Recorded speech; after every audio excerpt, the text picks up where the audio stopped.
Fundos de investimento. Como eles funcionam? Quais são as principais características desse veículo de investimento, olhando principalmente sob a ótica do gestor de recursos? Meu nome é Caio Torralvo, sou professor e atuo há quase 20 anos na formação de profissionais do mercado financeiro, e nesse vídeo eu vou te explicar tudo o que você precisa saber sobre isso. Vamos lá? Primeiro, vamos falar sobre o cálculo da cota. Quando você aplica seus recursos em um fundo de investimento, você se torna investidor desse fundo. E, na prática, você acaba adquirindo cotas desse fundo de investimento. Com o tempo, o valor das cotas que você adquiriu vai variar de acordo com o valor dos ativos do fundo de forma proporcional ao valor que você investiu. Ou seja, o resultado que um investidor obteve ao aplicar num fundo está diretamente relacionado com a variação do valor da cota. Por mais que tudo possa parecer um pouco simples, como eu estou explicando até aqui, o cálculo da cota é essencial. Por um lado, é importantíssimo para o investidor saber qual a posição que ele possui no fundo que ele investiu.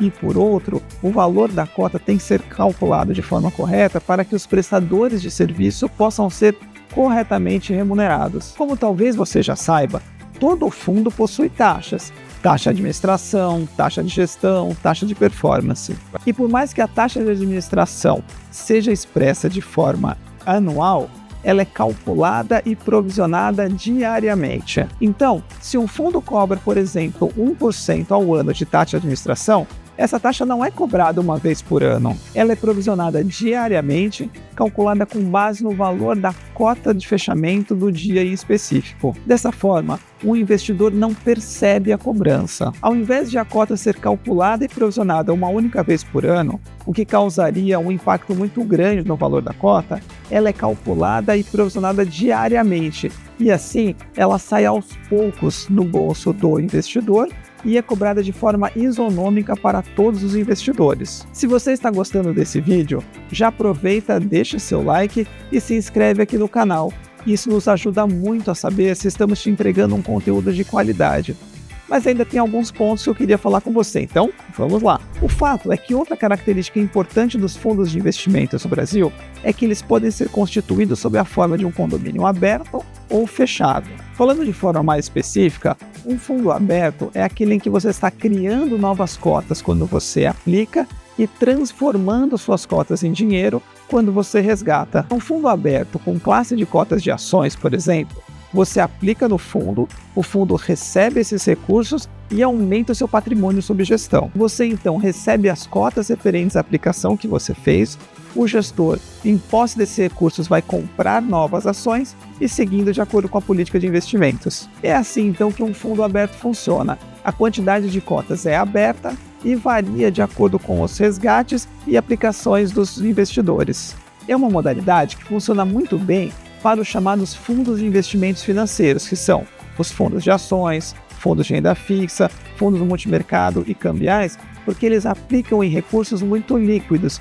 Então, é relativamente fácil transformar os recursos que o investidor aplicou em ações ou em títulos de renda fixa, por exemplo. Por outro lado, temos também a figura dos fundos fechados, em que a quantidade de cotas é fechada. Nesse outro tipo, a quantidade de cotas não varia conforme o tempo, a não ser que sejam emitidas novas cotas em condições especiais de mercado. O jeito mais fácil de explicar como funciona um fundo fechado é você pensar em um fundo de investimento imobiliário. O fundo de investimento imobiliário, que investe em ativos fixos, como escritórios corporativos e imóveis corporativos, não pode aceitar a emissão de novas cotas a qualquer momento. Pense no seguinte, é feita uma emissão inicial no valor de 80 milhões de reais e esses recursos são utilizados para a compra de um prédio corporativo. Esse prédio é, então, o patrimônio do fundo. Agora, se o investidor desejar fazer uma aplicação adicional de, por exemplo, 5 mil reais em um fundo de investimento imobiliário, ele não poderia fazer isso com a emissão de novas cotas, porque o gestor não conseguiria pegar esse valor e comprar uma fração do prédio para fazer frente a esse aporte. Dessa forma, se alguém quiser investir em um fundo imobiliário, precisará comprar cotas de outros investidores na Bolsa de Valores, que é, na prática, o que acontece com os fundos de investimento imobiliários. Agora, caso o fundo queira levantar novos recursos para poder, por exemplo, diversificar sua carteira e comprar novos imóveis, aí sim ele precisará passar por um processo de emissão de novas cotas. No Brasil, esse processo é comumente chamado de subscrição de cotas. Então, ele é dito um fundo fechado porque uma vez que as cotas são emitidas, elas podem ser negociadas no mercado secundário. A modalidade fechada de fundo de investimento geralmente é adotada quando os ativos possuem menor liquidez, como por exemplo os imóveis, que são o lastro de um fundo de investimento imobiliário, ou participações fora da bolsa, que servem como foco de um fundo de investimento em participações, e por aí vai. Resumindo essa parte, fundo aberto é aquele no qual, quando você investe, são geradas novas cotas, e o fundo fechado é aquele que você precisa comprar cotas de outros investidores caso queira investir no fundo. Agora, vamos falar sobre público-alvo. Existe no Brasil uma classificação quanto à qualificação do investidor. Nesse sentido, o público-alvo de um fundo de investimento podem ser os investidores em gerais, que engloba todos os investidores. Os chamados investidores qualificados são aqueles que possuem mais de R$1 milhão em ativos financeiros e atestam por escrito essa condição mediante termo próprio.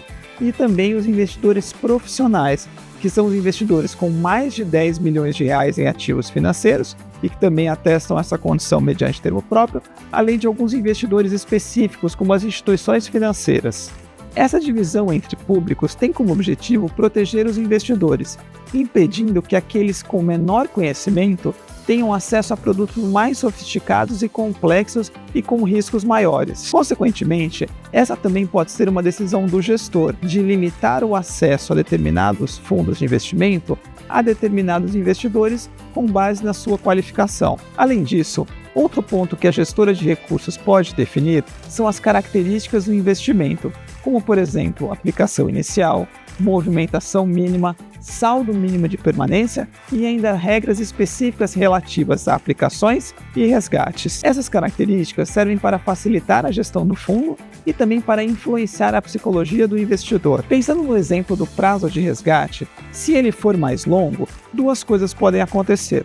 Primeiro, com um prazo de resgate mais longo, o time de gestão tem mais tempo para poder avaliar o melhor momento para vender os ativos para fazer frente a esse resgate. Além disso, um prazo mais longo de resgate também tende a desestimular os investidores a ficarem aplicando e resgatando com frequência e auxilia o time de gestão, inclusive, a proporcionar melhores retornos, principalmente por causa de dois motivos. Primeiro, resgates menos frequentes geram menos impostos a serem pagos. E segundo, que torna o investimento com foco em mais longo prazo, fazendo com que os investidores sejam desestimulados a ficarem movimentando excessivamente seus recursos, evitando assim caírem num viés comportamental que as finanças comportamentais chamam de excesso de confiança. Da mesma forma, questões como aplicação mínima, movimentação mínima e saldo mínimo de permanência podem ajudar a controlar aplicações e resgates excessivos, o que inclusive pode dificultar o trabalho de gestão, especialmente se essas movimentações forem de baixo valor. Vou te dizer, fundos de investimento é um tema que faz parte do dia a dia de gestores de recursos que possuem as certificações CGA ou CGE e também de analistas, gerentes, consultores, assessores, enfim, de boa parte dos profissionais do mercado financeiro. Se você tem interesse nessas profissões, aproveite para se inscrever no nosso canal e continuar assistindo nossos vídeos por aqui. Te vejo no próximo vídeo. Um abraço e até lá!